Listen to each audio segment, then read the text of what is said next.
My name is Matt Menges. I'm an attorney in York County, Pennsylvania. A lot of my practice is in criminal defense work, but I also practice in areas related to criminal defense. As you know, one of the things that I've done is to volunteer with Heroin Project as far as the legal side of things and helping you to get that set up. I've had some interesting experiences over the last year or so and people that have been involved with heroin and the effects of it in York County. When I think of York County, I don't think of some place that has a big heroin problem, but I've gotten to see firsthand that we do have a heroin problem here. One of the first ways I was exposed to it was actually in assisting a woman, an office manager of a larger and well-known employer here in York County, who was working on a Saturday morning to get caught up on her work and found an overdose victim in the basement of their building. She relayed to me what occurred not only with finding that victim, but the emotional aftermath of that to her. She relayed that she had nightmares for weeks about it. And then, she was interviewed by the York County District Attorney's Office as part of their investigation. And she came to me for legal assistance because she didn't understand the scope of what the District Attorney's Office was looking at. When she was contacted to be interviewed, her first thought was, did I do something wrong? Are they looking at me? Am I in trouble here? When in reality, they were just interviewing her to try to figure out what happened. How did this person get into the property? Those sorts of things to help them with their investigation. It was quite enlightening for me to see her relay her experience of finding the body when she found it. She observed that the bathroom light was on, and it shouldn't have been on. There hasn't been anyone in there. And so she went to the bathroom and found it locked, got the key to open it, opened the door, and relayed that her first thought was, well, why is there a pile of clothes on the floor? And it took a couple of seconds for her to realize that in the pool of blood there was a body. And then she lost it. She freaked out, called her boss, called 911, and had to deal with the aftermath of having them come in and remove this body from her workplace. You can imagine, not just for her, but for her coworkers, everyone that had to come to work Monday morning, how traumatizing that must have been to know that somebody had been in their office doing drugs and ended up overdosing and dying there. So the body was there all weekend? Nearest they can figure, the individual entered the office sometime in the late hours Friday after the office closed, or in the early hours Saturday. They were having some work done to the building, so there were people in and out. She found the body around lunchtime on Saturday. So more recently I had an experience with a couple that lived in a more rural area of York County. Their daughter had been stopped in a traffic stop, and in the course of the traffic stop they found some heroin in her car, and while she wasn't addicted to heroin, she was dealing it. She was a boomerang child, had come back home to live with mom and dad, and had no source of income, and got hooked into dealing heroin. Now, as a result of this traffic stop, of course they seized the heroin. They seized about $9,000 in cash that she had kept in mom and dad's house. They seized mom and dad's car that she had been using when she was stopped. And the concern for mom and dad was that they were going to seize their house because it was the base of operation for her dealing in heroin. We don't know yet whether that's going to happen or not, but it's a source of serious concern for these folks. And of course, they had no idea that this was going on under their roof. They knew their daughter was in and out, but she was in her mid-20s. Nothing unusual there. They knew that she was borrowing the car, but again, she didn't have a car, so nothing unusual there. They were shocked to find out that their daughter was actually dealing heroin. And if the parents own the property, let's say it was just a friend there, or it's a daughter, aren't they legally responsible then as to the activities if they don't know what's going on? It's not entirely clear under the law right now. What the law says is if she had permission to be using the property, then it's subject to forfeiture and mom and dad could lose the property. The question is, and of course there are two sides to this, the question is permission to do what? Yes, she had permission to use the car. Yes, she had permission to live in the house. But did she have permission to be using it for illegal activity? And the answer to that is clearly no. But at best, it puts mom and dad in a position where they're now defending the biggest asset they have, their house, from the drug forfeiture. And those aren't easy things to defend. When you have property that's been used in the course of dealing drugs, it's pretty well presumed that it can be forfeited. If the kid is a minor, does that change the perspective or no?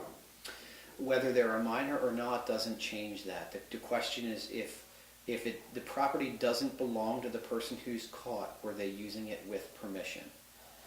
That's it. Does that same law apply to landlords and tenants?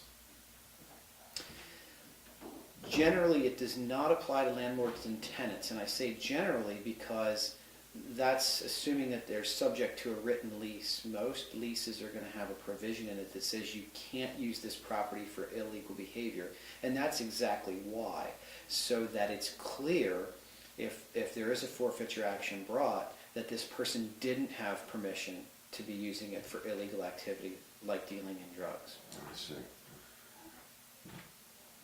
Is there anything in your eyes that could be different?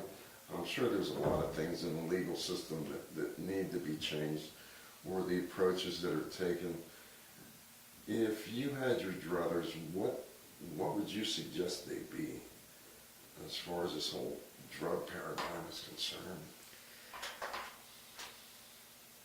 One of the things that we need to change is we have drug court available for people who are addicts, but the resources for drug court are very limited. We have other treatment courts in York County, mental health treatment court, a veterans treatment court, but the resources are very, very limited and they're not adequately matched to the problem that we have in York County. Sure, we have people who come here from outside the area and people from inside the area who are dealing in drugs, and they should be harshly dealt with.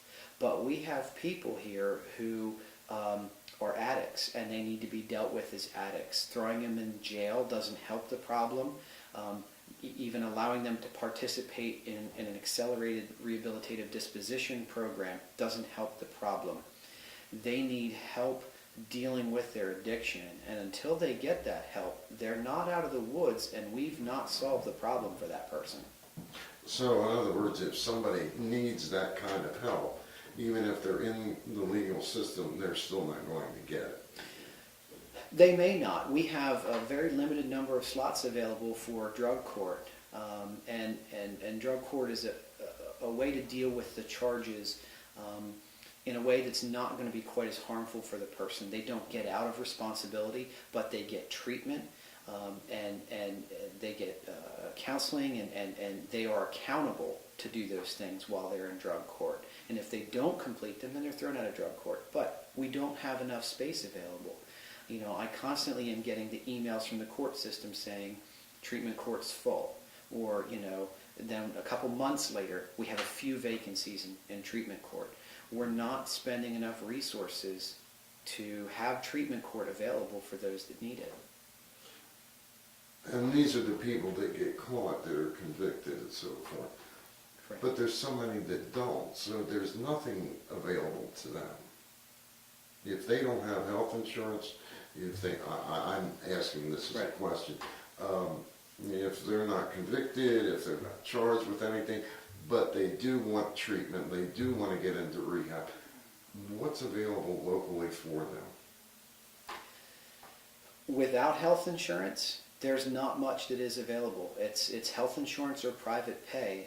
There are good addiction resources here in central Pennsylvania. But generally, if you don't have a means of paying for that, there's not anything that's available. There's Unlike emergency medical treatment that people may require, if they don't have the means to get it, we the taxpayers pay for it. If they don't have the means to pay for counseling and therapy for addictions, they don't get it. They don't have they're not accepted into the programs because they don't have a way to pay for it, and they just don't get that care. Wouldn't it be safe to presume that most of the addicts out there, and being in that age group, aren't going to have insurance, and they're not going to have the access to that type of treatment? And the criminal activities, we're going to pay for far more than we would for treatment. Sure. The average cost, York County Prison costs about $40,000 per year per inmate. So if you get somebody that gets a relatively mild sentence of, say, 6 to 12 months in prison for what they've done, that's $20,000 to $40,000. And that's where our resources are going, to the county prison.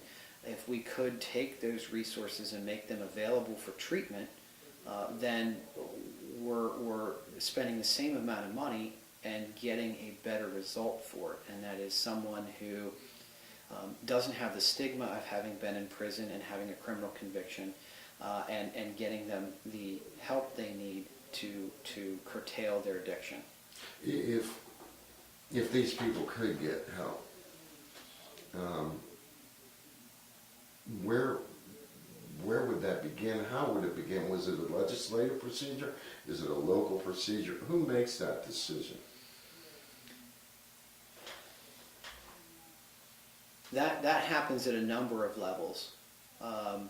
Certainly, there are things that could be done at a legislative level, at the state level, to change, for example, funding priorities, matched money from, say, the state budget to county budgets. There are things that can be done at that level. Much of it, I think, is at the local level. For example, I talked about money received for forfeitures. That money that's received for forfeitures goes generally into the drug task force budget, which is used for going out and finding drug dealers and those involved with drugs and prosecuting them. If we could take some of that money and use it as a diversionary program to get people treatment, instead of just going out and finding them when they're in trouble, we could make better use of our resources and stop there from becoming a criminal. Take somebody that's an addict and get them rehabilitated, instead of taking somebody that's an addict and a criminal and trying to rehabilitate them. Now, you're at the other end of the spectrum, but back here at this end are the kids that are potential users. They're the kids that see it happening at home, they see it happening with their peers, etc., etc. There's a tremendous amount of peer pressure back here at the 12, 13-year-olds. In fact, we've got 12, 13-year-olds in York County that are going straight to the needle now. And it's in every high school, it's in a lot of middle schools, next it'll be in elementary schools. Where's the prevention? My wife is a teacher in middle school here in York County. I don't see the prevention going on there. I see problems. I see kids who are headed down that road. I see kids whose parents are in prison, whose parents are addicted to drugs, and it's not going to be long before these kids turn to drugs because they come to school to get a meal. That's really what they come to school for. They don't care about learning. They're there to get a meal because otherwise they won't eat. And those are the kids that are going to be at risk for them being out on the street and getting sucked into delivering, to dealing, to doing what it takes to fill their stomach, to be able to get by day to day. And at some point, they're going to give up. At some point, it's not just going to be about getting something to eat, and they're going to look for an escape. And that's when they're going to turn to things like heroin. And as we know from the statistics, they turn to it, chances are they're going to end up dead from it. If And I'm assuming that your wife is not in a urban school district. No, she's in one of the more rural school districts in York County. Mm-hmm. So it has no discriminatory effect. No, this is not a city problem. This isn't a city school district problem. This isn't a city street downtown problem. This is a York County problem. This is going on, out in the suburbs where I live. In fact, it's going on in the neighborhood where I live. It's not something that is limited geographically. It's not something that's limited to certain financial classes, if you will. It's happening everywhere. It's hard to believe that in this day and age in this country, touted as the best country in the world, and kids are starving. They have to come to school to get food. If they have to come to school to get food, where in that paradigm exists any hope of them getting counseling, guidance, or prevention or whatever? I mean, you could teach drug education in school, but to that kid that's starving, what avail will that be? Well, that's exactly it. To say, to have somebody come in and speak, even somebody who has recovered, to come in and speak about, having been there and having done that, and here's how I got through it. That's great, and we can give that perception of hope to the kids and to the students. But when they leave there and their stomach is empty and they're hungry, that doesn't help to solve the problem. We have got underlying socioeconomic problems, yes, even here in York County, that are leading to these problems and are getting kids involved. And we have bedroom communities where parents don't get home from work till 7, 8 o'clock at night, and between 3 and 7 or 8 the kids are on their own. We've got deeper underlying issues that are causing the problem. So we can put a Band-Aid on it, but we're losing blood at such a pace that the Band-Aid's not going to do any good. So we're going to continue to see 200-400% increases in fatal overdoses. We're going to continue to see a greater proliferation of addiction to heroin. If we can't address some of the underlying problems, we're going to continue to see these problems. And if I may, our focus today is on heroin, but it's not just heroin. It's other drugs. If we can get people off of heroin, it's going to be something else. We've got to deal with the underlying problems that are leading kids to drug addiction, period. And I know that that's not always popular to say. It's not popular to say that it's because mom and dad aren't around to supervise them. It's because they're looking for they're looking for love, they're looking at affection, and they're not getting it at home, or maybe they're getting the wrong kind of attention at home. There are so many things that lead to the use of heroin, but we've got to start to look at those underlying problems and deal with them in a substantial way, not deal with them in a way that just addresses the topical issue. We can't just put ointment on a cancer. We've got to get in and we've got to dig the cancer out. What I found in my career, interviewing the girls on the streets, wherever they might be, as an addict, I have yet to meet one that wasn't sexually molested or raped repeatedly growing up or at some point in their life. And when you're dealing with that kind of pain, you need something a lot stronger than aspirin. And you're so right. This is the message I keep trying to put out there, that it does take the kind of graphic images that we produce and the realities of the life of what these kids are living. Until we address that, nothing is going to change. This is only going to increase. Would you agree? Absolutely. In York County in particular, we want to put our heads in the sand and we want to go home to our suburban homes and we want to say we live in a good neighborhood and The people here aren't hungry. They've got plenty to eat. They've got work, and so they can make money, and we're putting our heads in the sand when we do that. I don't live in a ritzy development, but I live in a pretty good suburban development, and I know there are people there that are hungry. I know that there are people there that deal in drugs. I know there are gang problems. We're not limited to the city. We tend to, in York County, we tend to avoid York City because we think as soon as you enter the city limits that all of a sudden, your windows are going to get smashed in, your tires are going to get sliced. The reality is there's just as much of that going on outside of York City as anywhere else.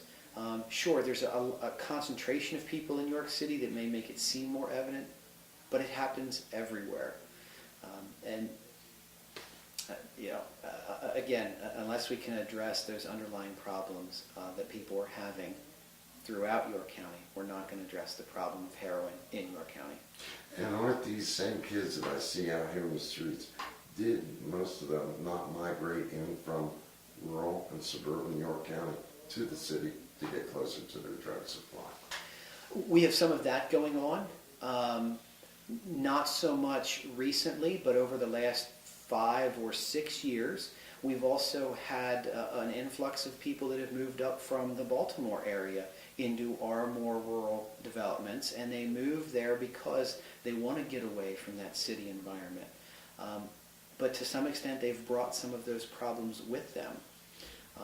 Certainly not blaming it all on them, but between that and the problem of people from the city coming out, people from suburban areas going into the city, it makes its way all around. There's another factor that I don't think a lot of York Countyans are aware of, that in this area we have more rehabs and more recovery houses, more sober houses per capita than any other county in Pennsylvania. In fact, I believe if I did a survey of any area within the Mid-Atlantic Northeast, we probably rank way up there in the top 10. And as a result, a lot of them are coming in here from the entire Northeast and Mid-Atlantic region, young kids, to get recovery. Most of them will fail, and a lot of them don't leave, because it's become a feast fest for drug dealers as well. I know we have a large number of rehab facilities in the area. I honestly can't say how much that happens, but what I do know is from a geographical standpoint, we also find ourselves kind of in a triangle. We've got Philadelphia to our east, we've got Baltimore to our south, Harrisburg and Reading to the north. We've got Interstate 83 runs right through the heart of York County that makes just a thoroughfare. If you're headed from Harrisburg to Baltimore, you've got the stretch of 83 in York County that is prime territory. And of course, again, even 83, it's not just in the city. It's up in the rural parts and down up north, and in the rural parts down in the south as well. We're not going to just see those problems in York City. And York County is a very big county, actually, in retrospect. One end to the other, we touch Baltimore, we go to Harrisburg, and we go out west to. And Hanover is another area that has a major problem.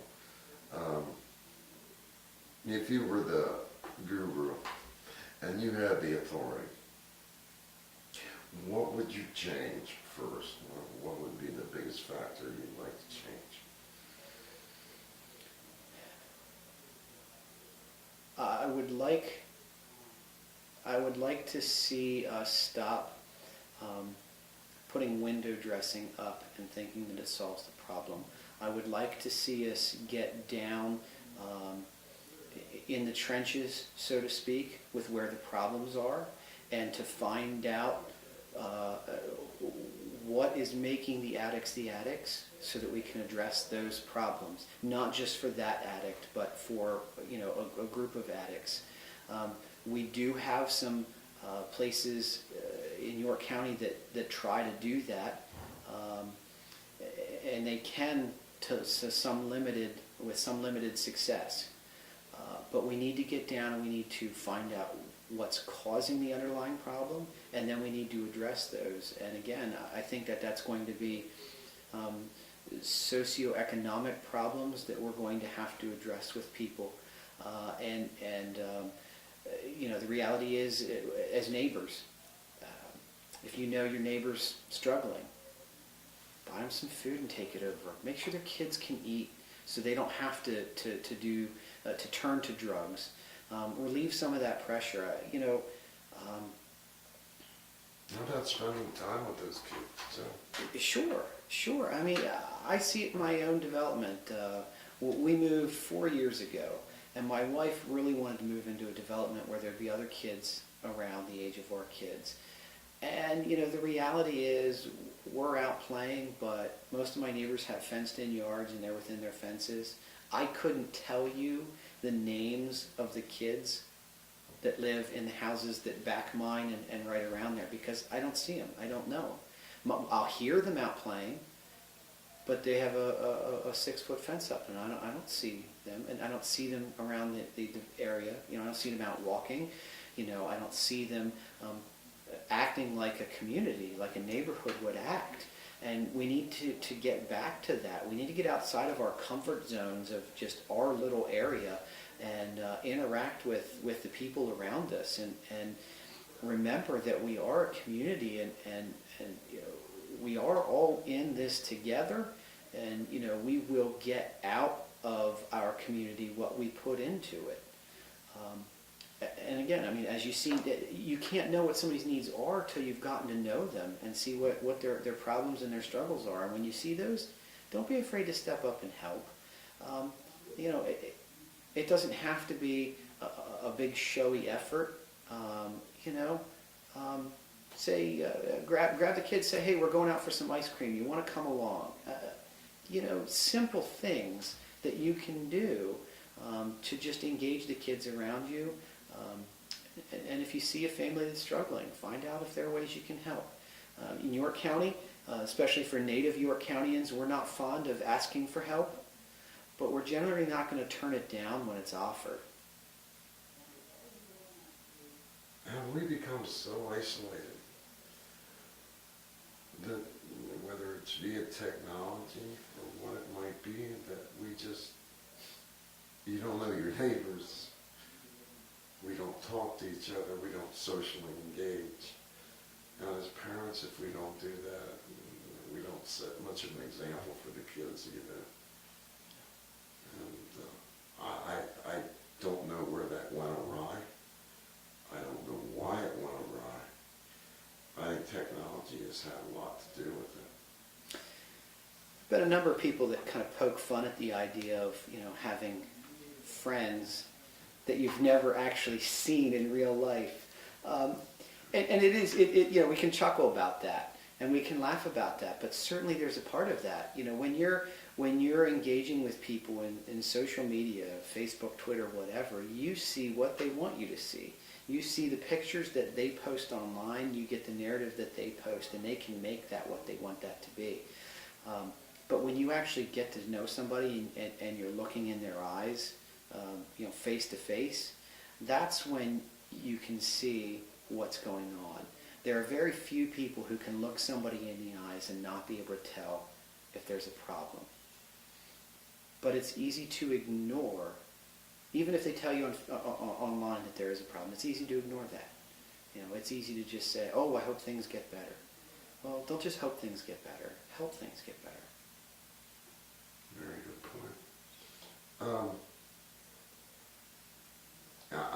I just see it so much in everybody that if they just took their cell phones away from themselves and their kids in the evenings, and it would actually force people to actually engage as human beings.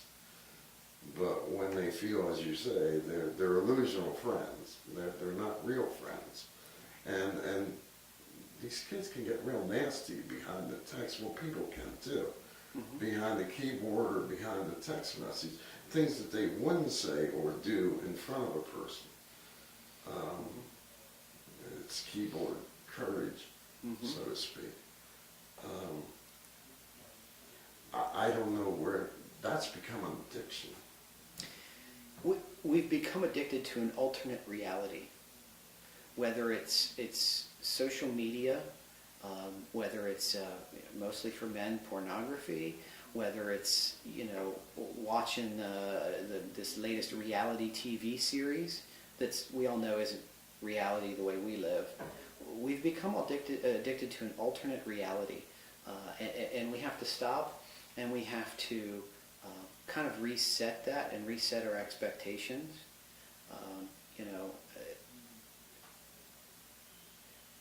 I would agree with you. Turn off the television, down the electronics, and just walk outside and sit on your front porch and say hi to the people that walk by. And I don't know how you get people to do that one step at a time. I don't, because these kids that I see, a lot of them addicted are just as addicted to that cell phone as they are to their drugs. Wow. I see 12, 13-year-olds, 6-year-olds, 8-year-olds with cell phones. What are their parents thinking? There are times I wish that we'd have a nationwide internet outage for a couple of days. You might have a lot of nervous breakdowns. Yeah, you might, but I think it would also be good for a lot of people just to have nothing else to do with their time, but to actually spend time with their family, actually spend time with their friends. Pick up the phone and call somebody instead of an email. But if we got that solar blast that just shut it all down, might be the best thing that happened to us. It definitely could be. It could be. How do you solve the problem? I was working my way through law school and I'd get overwhelmed. My phrase was, how do you eat an elephant one bite at a time? How do you solve the problem one person at a time? Go out and pick a neighbor that you don't know and haven't seen, and just invite them over for dinner. Maybe they'll say no, but maybe they'll say yes. Maybe they'll come over and you can get to know their kids, and get to know them and what they do and what they enjoy spending their free time doing, and make one connection, just one connection at a time. Make that connection, and maybe you get some insight into the problems their family's having, and probably find you have similar types of problems, and you can start to share ideas as to how you deal with it. It's not rocket science, it's not complicated, but it takes us getting outside of our comfort zone and doing something that maybe we're a little unsure of and uncomfortable doing. But you do it the first time, it'll be a little easier the second time, and a lot easier the third time, and you make those connections one at a time. And before you know it, you'll get to know the people on your block, and then you can start to turn around your block. And if we start that kind of thing, just one person at a time, one area at a time, before you know it, we'll have a movement, and we'll be able to combat problems like heroin that way. A lot of these groups that are out there, and I'm talking about everywhere my travels take me, which is a lot of major cities and not just the state alone. There is absolutely no connection until you get into major urban cities where they actually begin to communicate with each other. I find that interesting, that outside of that area, people are far more removed than they are in urban cities. And you would think it'd be the exact different way around. And these groups that I'm referring to have very little relevance, or not relevance, but are unable to relate to the major urban areas, which is 80% of the population, which is where this whole problem began.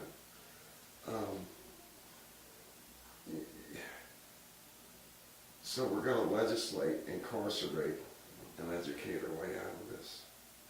That's what they want to. Well, that's what we've always tried to do.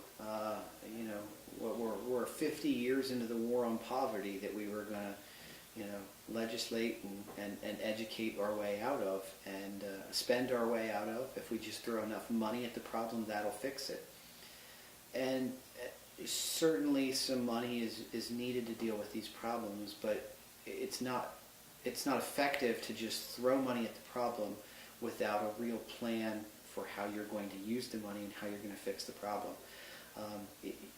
If I can, the pictures that you showed me for Heroin Project, they're pretty shocking. They're pretty in your face.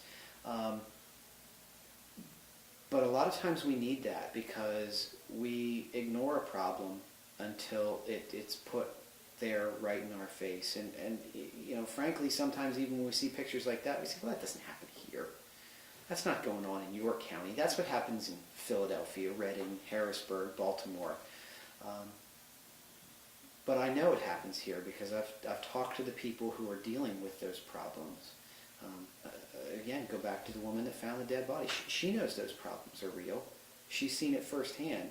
And her life's never going to be the same because of what she saw. She knows it's here in York County. She didn't believe it, even, as we were talking through the problem. But she has to believe it now because she saw it. She interacted with it. And that's step one. When we get everybody's attention and we know that there's a problem, okay, that's step one. And now step two is, how can they help to fix that problem? And again, that's where I think it goes back to getting involved with people. For some of the addicts that are out there, you may not be able to help them, but we have to start somewhere. And if we can start with the 10-year-old kids that are out there and preventing them from ever getting involved, then at some point the problem is going to stop. If you were district attorney, what would you do to change that? Well, the issue becomes, for the Office of District Attorney, their primary focus becomes enforcing the law and dealing harshly with the dealers and the people that are involved with the problem. And that certainly is an aspect of it. People need to know that if they're out there and they're providing heroin to the teenagers and to the young adults, that they're going to be dealt with harshly for that. But that can't be the only focus of that office. The reality is today that we need people that can go out and speak about what they've seen. Speak not just about what they've seen from heroin overdoses and the conditions that they see addicts in, but people that aren't afraid to go out and again address those underlying issues. And this is what caused this problem. And the Office of the District Attorney is going to work with this organization and that organization. Call it the Salvation Army, the York Rescue Mission, wherever it is that we can partner with, and partner with those types of organizations to deal with underlying problems. Again, I know it's not always popular, but we need to have an outreach into churches so that people of faith understand that these problems are going on, and they're not just going on outside of the church. Sometimes people in that faith community are the worst at burying their heads and acting like it's not happening. But some extended family in Florida of somebody from my church, they thought that their son had kicked the addiction. He'd been clean for several months, and between Christmas and New Year's, he overdosed and died. It happens. It happens in every walk of life, and we need to be willing to partner with anyone and everyone that's willing to partner with us to fix the problem. How can we continue as a nation with this secular divide that anything you do to align yourself with any secular church, religion, and so forth offends somebody else? Whereas I feel that, the churches there's a lot of them right here in the city. There's a lot more they could be doing, giving the support, as you say. But oftentimes that's not the politically popular thing to do. The scope of the issues that we're dealing with is big enough and serious enough that we've got to be able to put minor and even some pretty major differences aside to be able to address the things that we can agree on. I'm a man of faith, but you know what? If there is a homosexual group out there that wants to come in and partner in education on heroin and the effects of it, that's great. Let's partner together on that. We don't have to be on the same page on other things. If we can agree that there's a problem and it needs to be addressed, good, let's partner with that. Certainly I think there's been a moral decline in our society that has led to a lot of the problems that we're dealing with. And I wouldn't even call it religious. It's a moral problem. You don't have to go to church every week to understand that there are certain things that are wrong. You touched on, girls that are abused by primarily their father, stepfather, somebody in their family. Look, you don't have to go to church every Sunday to know that that's wrong. So let's partner on dealing with those problems, preventing that from happening, providing a means for girls to get away from those homes. So often I see girls that have been abused by, most of the time it's stepdad or mom's boyfriend, and mom knows that there's probably something going on that there shouldn't be going on.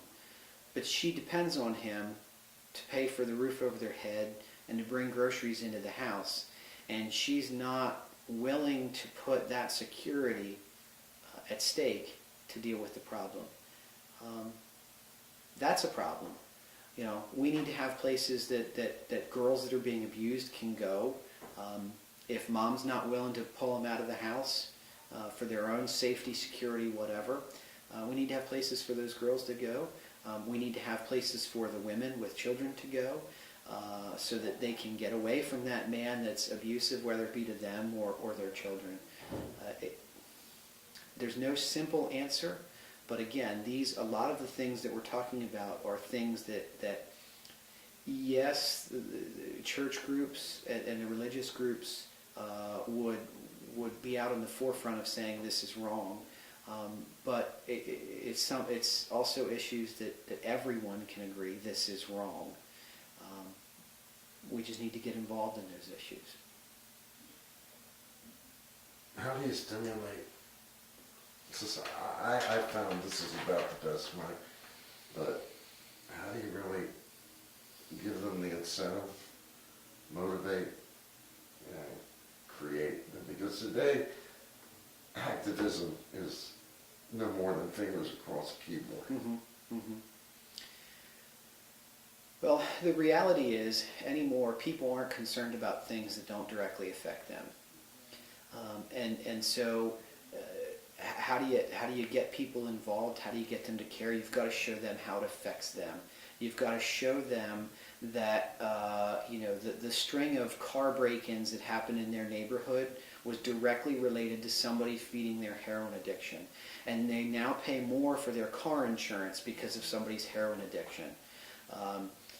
You've got to show them that while they may not find the addict in their basement, that it's affecting their daily life.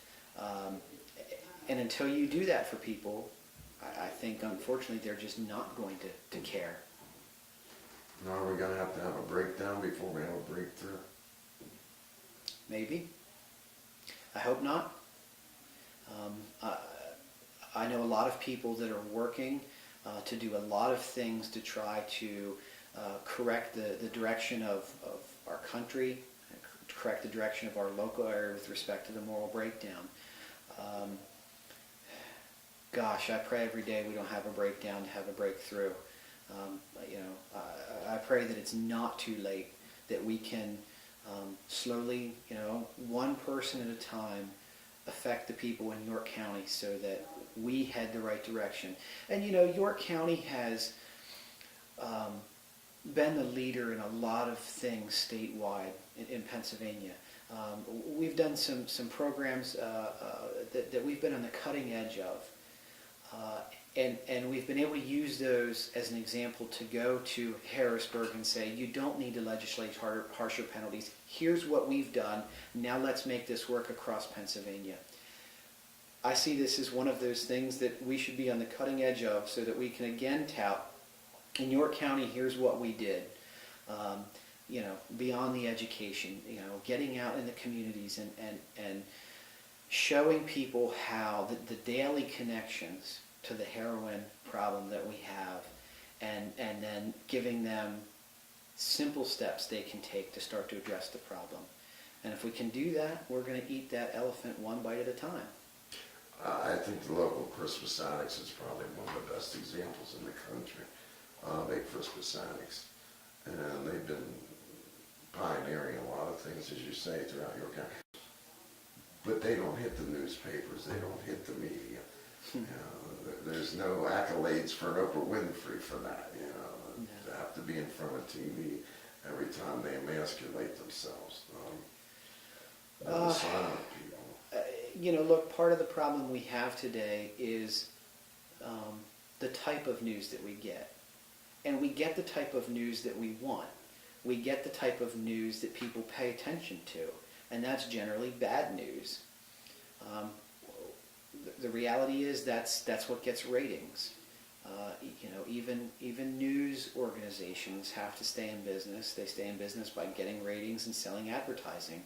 So they do what gets ratings. Unfortunately, good news, being out there and plugging for what's making a difference, doesn't get ratings. That's why USA Today is,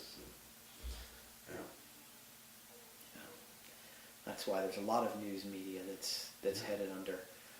But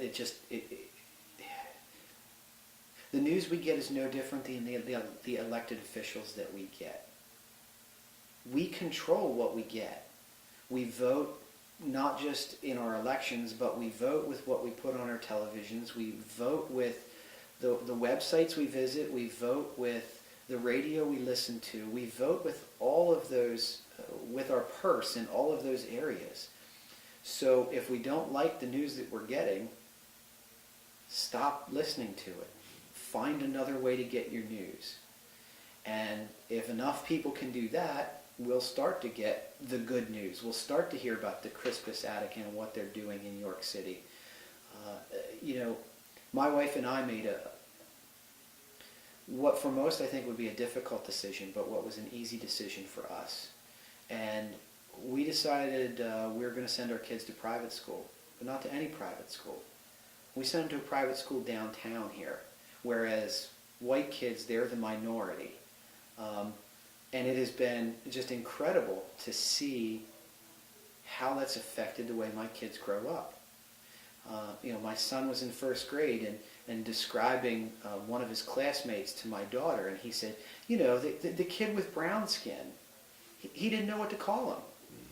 Because we don't use labels and we don't use names. He's just one of his classmates. And that's great. And in the course of doing that, they've dealt with classmates who have had close family members die. They've dealt with classmates whose parents have gone to prison. They dealt with classmates who've lost their home because their landlord threw them out. And these are ways that I'm teaching my children to help those around them, not just to be their friend, which is an important part of it, to know that, look, I'm going to be your friend no matter what happens. But to do other things, we've helped support some of those families along the way when there have been problems. Because what I'm saying here, making this difference one person at a time, is not something that I'm not willing to do myself. Will it impact all of York County? No, but it's going to impact York County one person, one family at a time, and that's all I can do. Is there anything you'd like to add? No. I think that's pretty much covered. That's a good interview. Well, thanks. Very good. I appreciate it. Really just speaking my mind. I know.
Locked, got the key to open it, opened the door, and relayed that her first thought was, well, why is there a pile of clothes on the floor?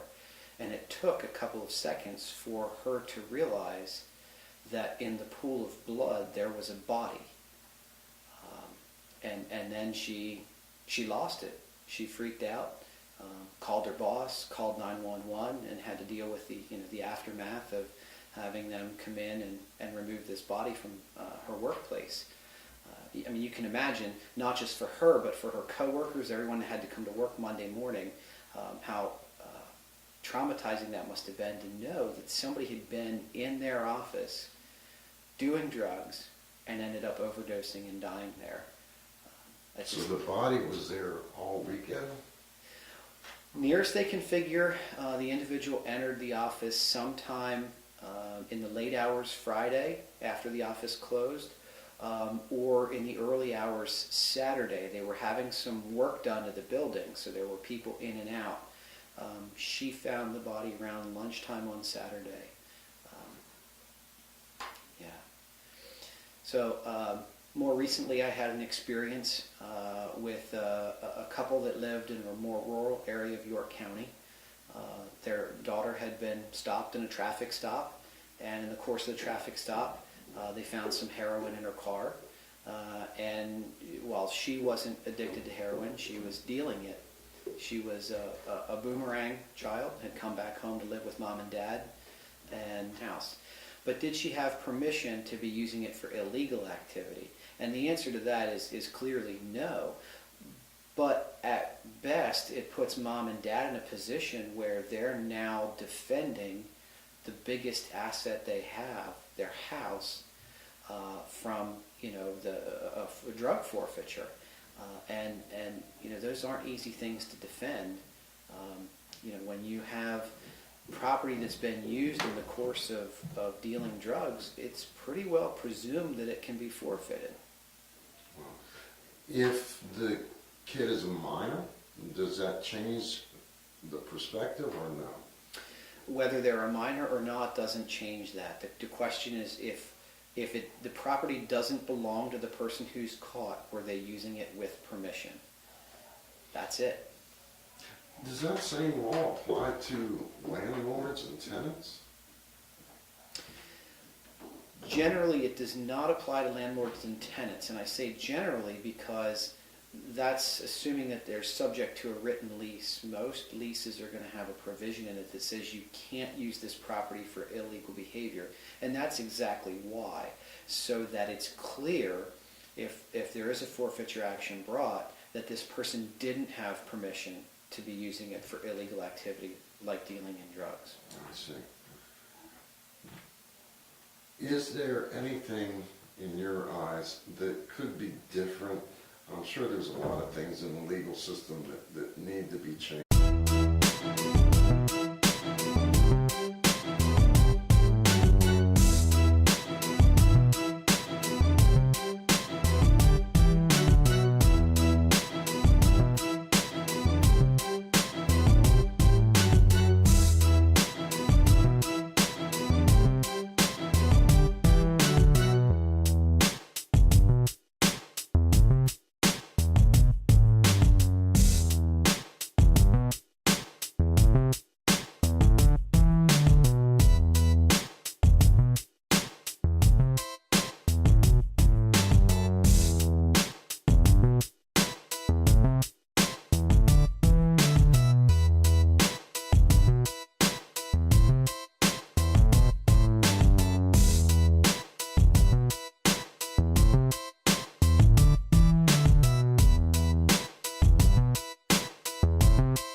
My name is Matt Menges. I'm an attorney in York County, Pennsylvania. A lot of my practice is in criminal defense work, but I also practice in areas related to criminal defense. As you know, one of the things that I've done is to volunteer with Heroin Project as far as the legal side of things and helping you to get that set up. I've had some interesting experiences over the last year or so, and people that have been involved had no source of income and got hooked into dealing heroin. Now, as a result of this traffic stop, of course they seized the heroin. They seized about $9,000 in cash that she had kept in Mom and Dad's house. They seized Mom and Dad's car that she had been using when she was stopped. And the concern for Mom and Dad was that they were going to seize their house because it was the base of operation for her dealing in heroin.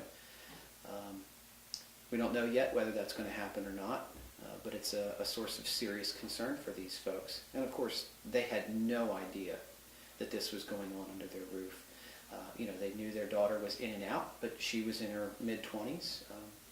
Nothing unusual there. They knew that she was borrowing the car, but again, she didn't have a car, so nothing unusual there. They were shocked to find out that their daughter was actually dealing heroin. And if the parents own the property, well, let's say it was just a friend there, or it's a daughter, are they legally responsible then as to the activities if they don't know what's going on? It's not entirely clear under the law right now. What the law says is if she had permission to be using the property, then it's subject to forfeiture and Mom and Dad could lose the property. The question is, and of course there are two sides to this, the question is permission to do what? Yes, she had permission to use the car. Yes, she had permission to live with heroin and the effects of it in York County. When I think of York County, I don't think of some place that has a big heroin problem, but I've gotten to see firsthand that we do have a heroin problem here.